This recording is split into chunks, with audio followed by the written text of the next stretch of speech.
Kalau solat sunat, solat sunat, nak solat duduk boleh, apa pun keadaan baring, terlentang, yang tak boleh pun telanjang, kan? Tapi boleh solat duduk, baring, mengiring, kiri kanan semua boleh, tak ada masalah. Nak mula solat tu tak ada masalah, sebab solat sunat. Yang tak bolehnya adalah pada solat fardu. Sebab apa? Syarat sah solat, rukun dalam solat fardu adalah berdiri. Jadi bagi yang siapa mampu, bermulanya solat fardu adalah dengan berdiri. Jadi macam mana pun keadaan, mesti berdiri kalau mampu. Ni cerita kalau mampu. Masalahnya tak mampu, memang datang pun dengan kursi roda, kan? Ataupun dalam jalan merangkak, kan? Jalan merangkak, ada orang sanggup juga datang, ada orang sanggup juga datang. Sebab apa? Dekat surau di tempat saya ada seorang, dia ni dulu adalah imam surau. Kemudian lepas sakit dia tak apa selalulah datang surau, tapi dia nak datang surau juga. Satu hari dia memang kena kencing manis yang teruk sampai kaki dia kena potong. Tapi dia datang surau dengan kursi roda. Tapi suraunya bukan macam ni lah, naik atas tak bawah. Jadi memang boleh datang. Jadi dia memang solat, memang boleh. Kalau dalam keadaan begitu, maka bolehlah solat duduk terus. Tapi kalau kita boleh berjalan, boleh berdiri, mula solat mesti berdiri, menghadap kiblat, Allahu Akbar. Okey. Lepas tu berdirilah, berdiri sampai kita rasa tak boleh nak berdiri dah. Duduk lah lepas tu. Kan? Boleh duduk. Ini satu benda yang penting, iaitu ketika bermulanya salat fardu, bagi orang yang boleh berjalan, boleh berdiri yang sebentar, maka mulalah salat fardu dengan berdiri. Kemudian barulah duduk. Okey, itu yang pertama. Yang keduanya, perlu dibezakan salat orang sakit dengan salat orang yang sihat. Dia tak sama. Apabila orang sakit, maka fiqh salatnya ataupun kaifiat salatnya menjadi kaifiat orang sakit. Tak boleh samakan dengan orang yang sihat. Orang yang sihat seperti biasa. Sebab apa? Dia sihat. Tapi bila dia sakit, maka bila dia berubah menjadi sakit ni, maka rukuknya pun berubah, sujudnya pun berubah, kan? Semuanya berubah. Dan dia tidak lagi menggunakan perbuatan fizikal. Dia berubah kepada isyarat. Ni isyarat ni. Jadi tidak bolehlah diguna pakai. Ada beberapa keratan video apabila ada beberapa lah mengeluarkan pandangan mengatakan batal salat orang yang salat di atas kerusi apabila dia ketika sujudnya sujud di atas kerusi. Sebab dia kata apa? Sujudnya itu lagi tinggi daripada rukuk. Sebab apa? Itu berbeza. Orang sihat rukuknya memanglah tinggi daripada sujud. Sebab apa? Sebab lepas tu dia sujud. Orang yang salat duduk, dia duduk atas kerusi, isyaratnya itu yang rendah. Isyarat dia dia rukuk seperti biasa, kemudian isyarat sujudnya itu rendah. Jadi tak adalah dikira berbeza, tak adalah dikira membatalkan salat. Okey, baik. Saya kalau dengar dia punya ayat, dia baca kitab tu kan. Kitab tu saya tangkap ayat dia adalah kitab Misbahud Duja karangan Ustaz Mukhadir Haji Jul, syarah kepada Safinatul Najah. Kitab yang digunakan lah, muka surat 112. Muka surat 112. Okey, itu dia punya ayat dia lah yang digunakan. Tapi sebenarnya dia tidak lagi lah. Maknanya kalau orang yang sihat berbeza solat dengan orang sakit. Okey, itu satulah. Kena tengok. Kemudian fiqhnya itu mengikut orang. Ada orang datang berjalan jalan kaki, elok tapi semayang duduk, kan? Dia beza. Sebab apa? Sebab ada setengah orang dia boleh berdiri jalan, tapi bila berdiri dia sakit. Saya ada seorang anak murid, umur pada ketika itulah mungkin dalam 4-5 tahun lepas. Saya mengajar dekat Universiti UiTM tu, Seri Iskandar. Masa tu saya saya salah seorang pengajar co-curriculum untuk PBSM. Dia ni kena accident, umur 21 tahun. Accident, dia boleh berjalan seperti biasa, tapi tak boleh berdiri. Dia tak boleh berdiri lama. Bila dia berdiri, dia akan sakit. Dia akan makin rendah. Jadi bila dia salat, dia akan salat dulu. Dia muda lagi. Tapi Tapi kalau tengok dia jalan, biasa je, tak ada apa. Tapi dalam keadaan itu, maka solatnya wajib berdiri lagi. Permulaan solatnya itu wajib berdiri lagi. Okey, itu yang kedua. Maknanya kalau kita nak tahu orang ni sembahyang macam mana, maknanya kita kena tanya dia lah. Nampak elok nampak sembahyang duduk, tanya dia. Kan? Kalau tak mau tanya, tak payahlah. Maknanya kita kena sangka baik kat dia. Oh, dia ni ada masalah kesihatan. Ada masalah kesihatan. Okey, baik. Kemudian, ketika mana kita solat duduk, kita solat duduk ketika rukuk. Ada dua keadaan. Kalau orang yang memang rukuknya di atas kerusi, rukuk atas kerusi, ya. Maknanya, bila dia duduk di sini, di rukuk atas kerusi, maka pergerakannya sedikit sahaja. Pada paras paha sahaja. Allahu Akbar. Itu. Kemudian, Sami Allah liman hamidah. Sujud pada paras lutut. Allahu Akbar. Allahu Akbar. Allahu Akbar. Allahu Akbar. Itu berdiri balik. Orang yang solat duduk ataupun solat baring ataupun solat miring ataupun solat guna mata, dia punya niat mesti lebih tajam daripada orang yang solat biasa. Sebab apa? Sebab setiap pergerakannya mesti diiringi dengan bayangan dia melakukan perbuatan tersebut.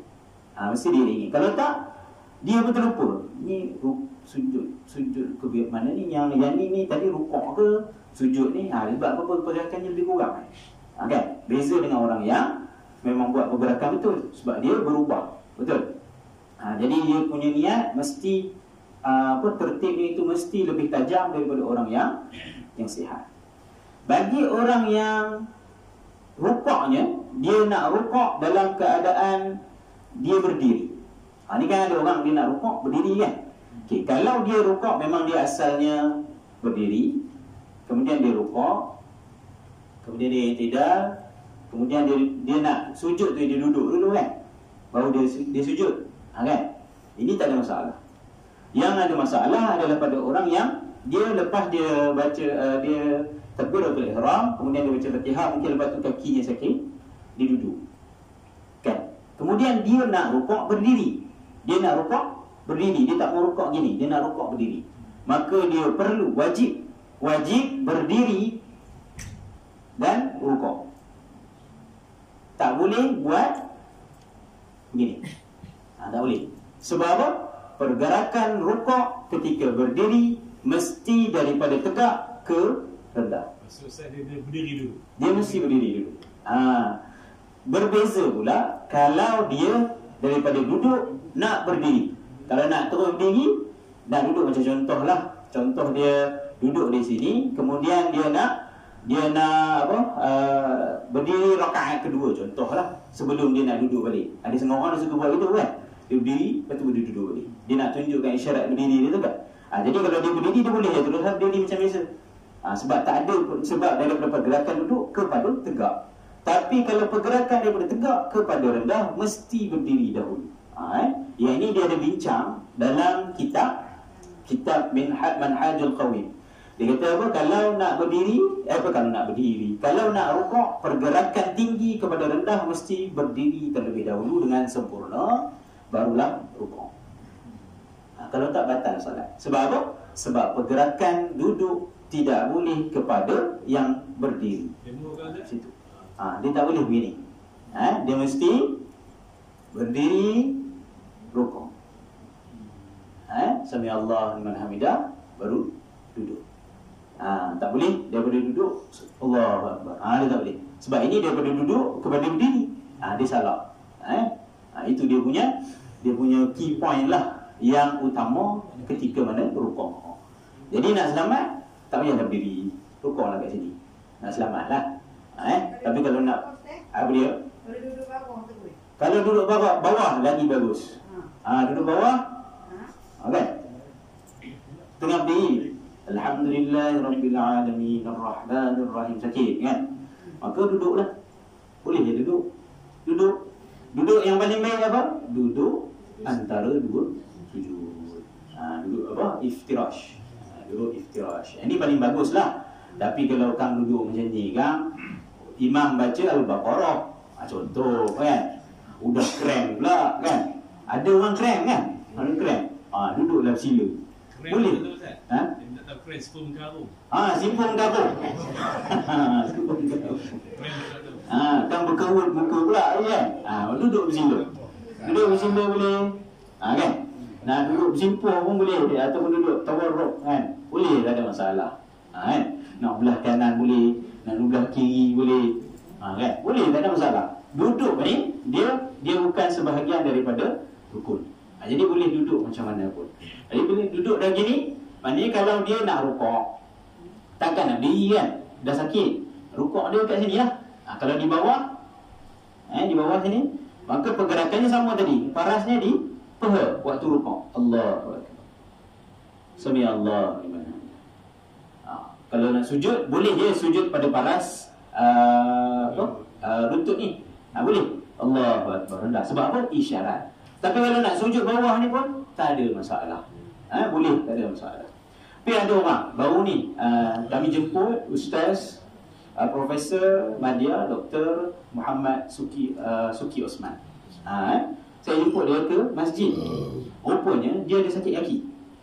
Dia sakit kaki. Bila dia sujud, dia tak duduk antara dua sujud.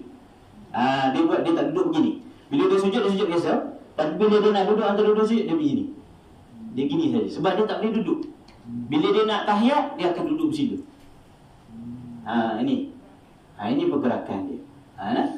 Jadi itu dia cara solat orang sakit.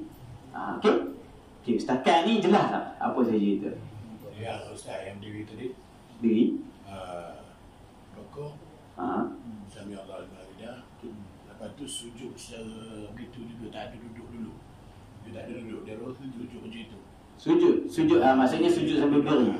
Maknanya dia tak nak duduk atas ni lah. Tak duduk atas tu. Lepas tu kena lepas tu baru lepas dia sujud tu dia duduk balik. Untuk duduk antara dua sujud tu. Lepas tu baru sujud balik. Okey. Perbuatan itu boleh, tak ada masalah. Pun isyarat juga boleh, tak ada masalah. Tapi apa guna kursi tu? Baik tak payah guna kursi, baik duduk bawah saja. Gitulah. Kan? Jadi sebenarnya saya tak pastilah kenapa orang guna kursi, pasal saya tak sakit kaki. Tapi anggapan saya lah, orang yang pakai kursi ni pasal bila dia duduk bawah, dia nak bangun lepas solat tu susah. Ada anggapan saya lah. Ya. Ada satu video dapat saya. Ya. Ustaz apa dia kata sebab apa kalau Sebab apa? Sebab mereka berdasarkan pandangan mereka sendiri. Pada pandangan mereka, pergerakan sujud ketika mana sujud itu kita akan, kalau daripada i'tidal kita akan sujud, kita tak duduk, betul? Tapi bagaimana kalau dia ni salat dalam keadaan dia duduk? Dia duduk dah, kan? tapi dia ada bagi tahu balik, dia kata gitu. Nak buat begitu tak ada masalah. Nak duduk dulu pun tak ada masalah. Boleh, tak ada masalah. Sebab apa? Macam saya kata tadi, fiqh orang yang salat sakit adalah berdasarkan kemampuannya. Dan kalau dia buat begitu, tidaklah membatalkan salatnya, kerana salatnya berdasarkan keadaan dia. macam saya memang berdiri tak ada lama, 5 minit kebah habis semua. Jadi kalau kita pergi kadang-kadang ke masjid mana-mana, dia buat sujud ijadah panjang. Saya tak ambil kunci pun. Lepas tu bila saya duduk berdiri, duduk betul, dah mentang-mentang tak tahan, saya turun duduk bawah, duduk macam ni lah. Duduk bawah dan tak ada duduk sujud. Boleh lah kan? Boleh, tak ada masalah. Pergerakan itu asalkan dada masih lagi menghadap ke arah kiblat, tak ada masalah. Nah, duduk ketika mana solat, maka duduk dalam keadaan tak tahan. Macam tadi tuan kata 5 minit surah sajadah, 5 minit itu satu surah. Kan? Kalau kena imam baca Bismillahirrahmanirrahim, jenuh kan? Jadi tak tahan, maka duduklah, tak ada masalah. Dan lepas itu kalau rasa duduk, lepas tu rasa lega nak bangun, boleh bangun. Tapi selalunya orang tak bangun lah. Dia akan bangun lepas habis solat. Kan? Pasal nak bangun tu payah kan? Okay, jadi begitulah keadaannya. Kalau mampu berdiri, kalau tak mampu duduk. Habis bangkit kedua tu, kita sendiri terasa boleh tahan, macam tak panjang tengah dah, kita sendiri juga terus ikut buat, boleh lah. Boleh, tak ada masalah. Walaupun dalam keadaan tengah imam baca surah yang panjang, kita boleh melakukan pergerakan itu. Contoh dia tengah berdiri sakit, duduk, tapi imam tak boleh baca lagi, nak bangun pula lepas tu pun boleh. Walaupun dia tak rukuk lagi, tak sujud lagi, boleh, tak ada masalah. Dibolehkan. Pergerakan itu dibenarkan. Sebab itu adalah pergerakan disebabkan masalah kesihatan. Ikutlah kemampuan masing-masing.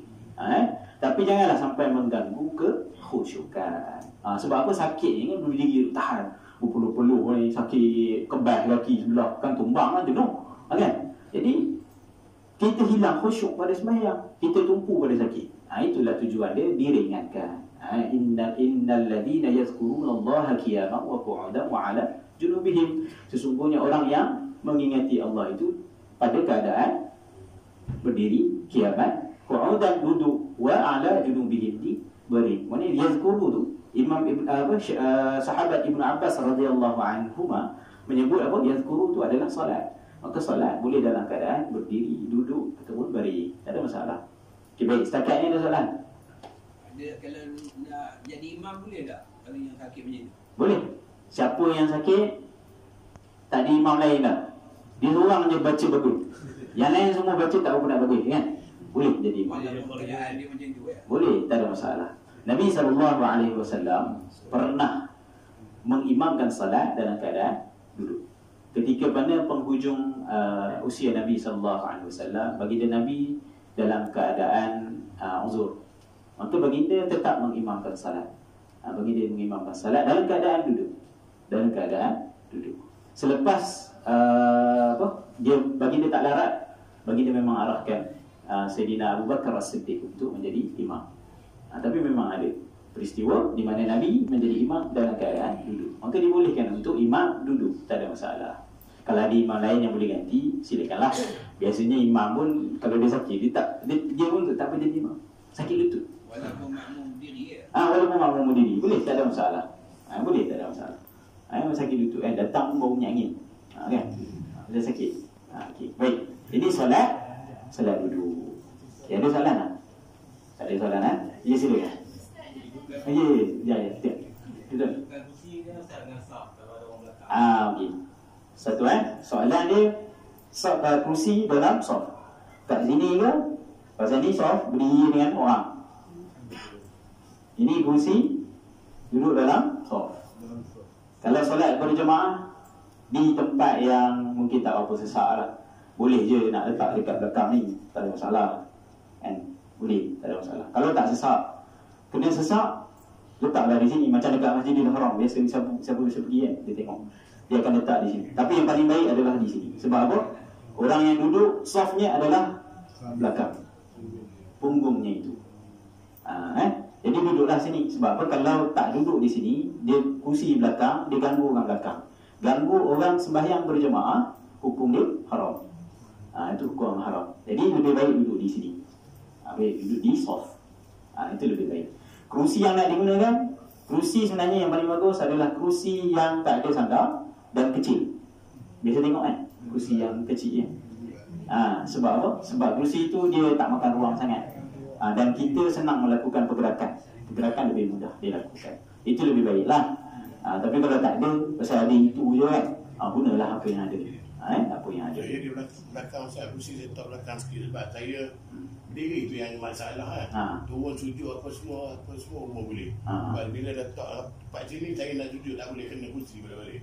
Letak belakang, tapi saya ambil tepi lah. Okey, ambil tepi. Ini tak ganggu orang lah. Kalau tak ganggu orang, belakang tak ada orang lah. Kalau tak ada ganggu orang, tak ada masalah, boleh je. Tapi kalau rasa ada ganggu, kan kita rasa mengganggu lah, kita rasa kita boleh nilai dengan keadaan tu kan, lebih baik letak di soft. Tapi kalau tak mengganggu, silakan, tak ada masalah. Kalau saya sujud biasa semua boleh. Duduk naik juga. Biar berdiri tak boleh, berdiri lama tak boleh, 5 minit, 4 minit tak boleh. Sakit tulang belakang kot? Sakit tulang belakang kot? Ada saya jatuh orang tu yang slip disc kot? Pasal lah. Okey, baik. Ada soalan ke? Ustaz nak tanya, untuk solat sendiri. Solat sendiri. Kalau benda kursi lah maksudnya kan. Bila saya dah rokok, saya dengar ada ustazah tu cakap lah. Bila kita dah rokok, kita nak sujud, kita tak boleh duduk dulu. Kita kena duduk separuh macam sujud, baru duduk. Itu macam mana? Okey, maksudnya ketika nak rokok.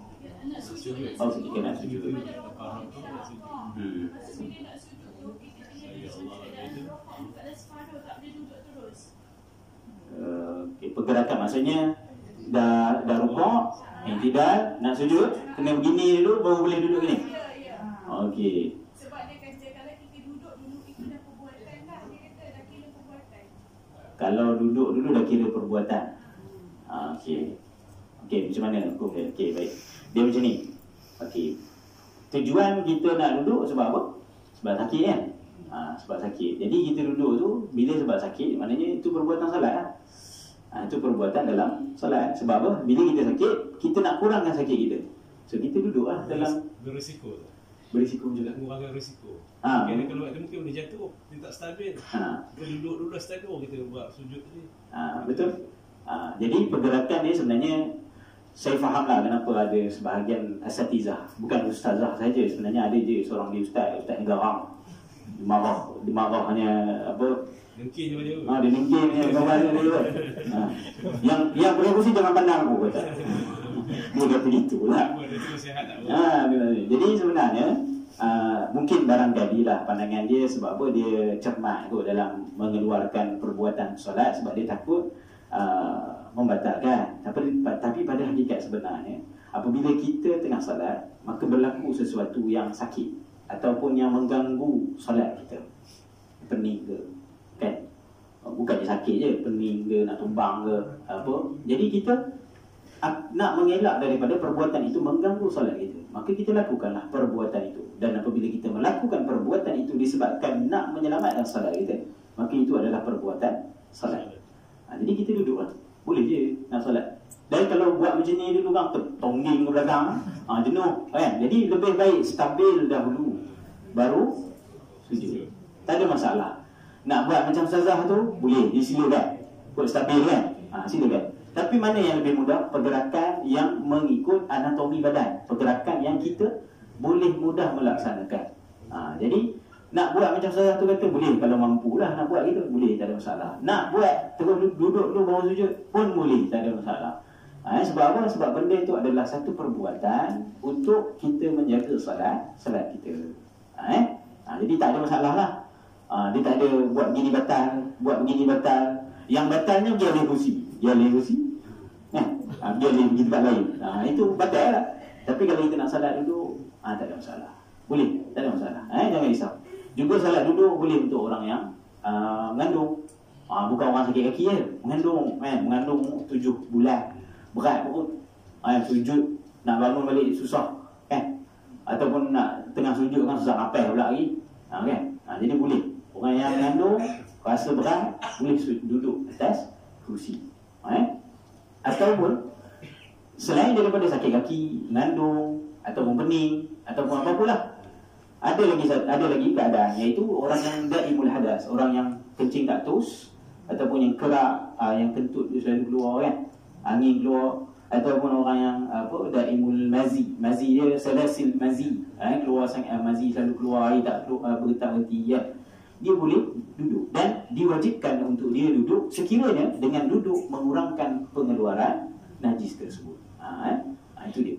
Orang yang dibenarkan untuk duduk. Jadi dia duduk lah. Walaupun dia sihat boleh berdiri, tapi pasal kalau dia duduk lebih terjaga solatnya daripada najis, maka dia wajib duduk. Gitu. Ini dia ada dalam syarah kepada Safinatun Najah, kitab Kashifatus Sajad.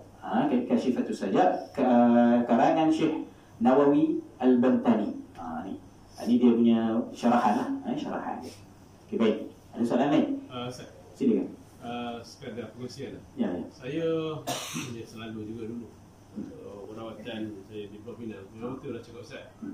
Anggapan kita ni bila masuk buat tarik semayang ni memang satu sangat yang serius sangat di sana. Sebab saya dalam kematian je lah. Saya tengok bila seorang ni berumur lah, budak muda tu mungkin tak kisah. Bila dia tukar uniform buat, kata dia takkan semayang lah apa-apa dah. Jadi apa sebenarnya, dari segi lah dari Ustaz sebagai ahli apa, perubatan, dia punya apa sebenarnya, anggapan dia pun bila pakai baju buat tak payah semayang, apa sebenarnya dalam Ustaz punya pengalaman bertemu dengan mereka lah. Okay. Memang betul. Tukar uniform tu dah duduk-duduk tu orang tak maghrib isyak subuh lah, langsung tak ada salah. Okay. Kamu tadi kita kembali pada tempat asal.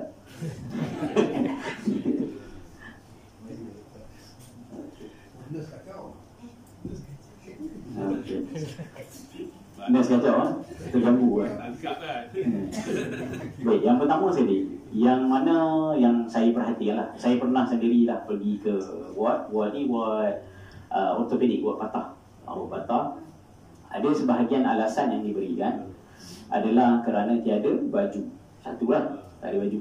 Pasal baju tu kena darah. Dia kata ni baju sakit ada banyak darah, jadi tak boleh solat. Tak boleh solat. Satu lah. Yang keduanya, tak apa, Allah tahu kita sakit. Itu dia. Tak apa, Allah tahu kita sakit. Padahal syarat wajib solat dia tak ada sihat dalam tu kan.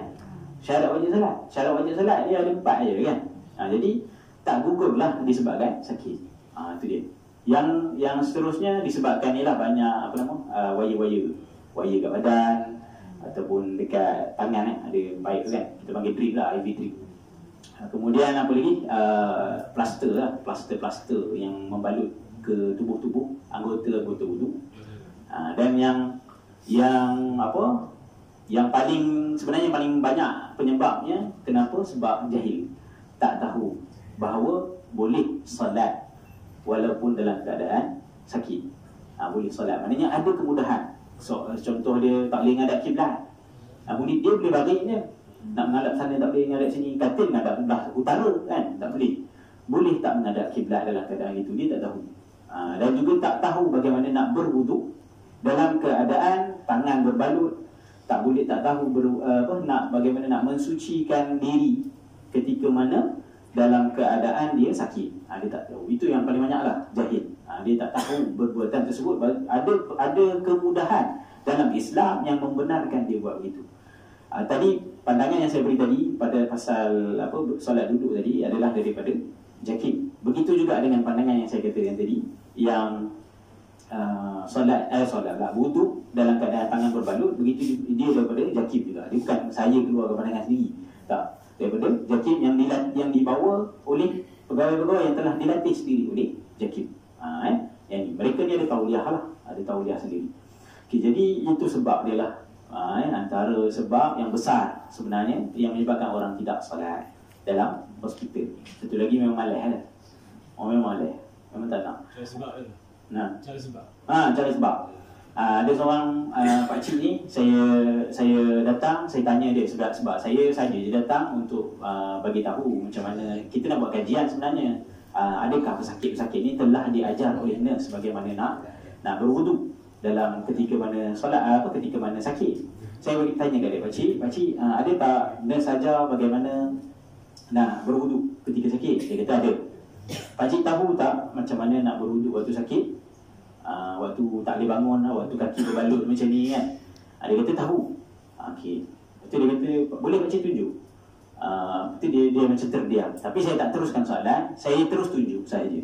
Saya terus tunjuk saja. Macam ni cara nak berwuduk. Saya tunjuk lah. Dia tunjuk, dia tengok lah saya. Oh, senang je. Senang je pakcik. Lepas tu pakcik duduk.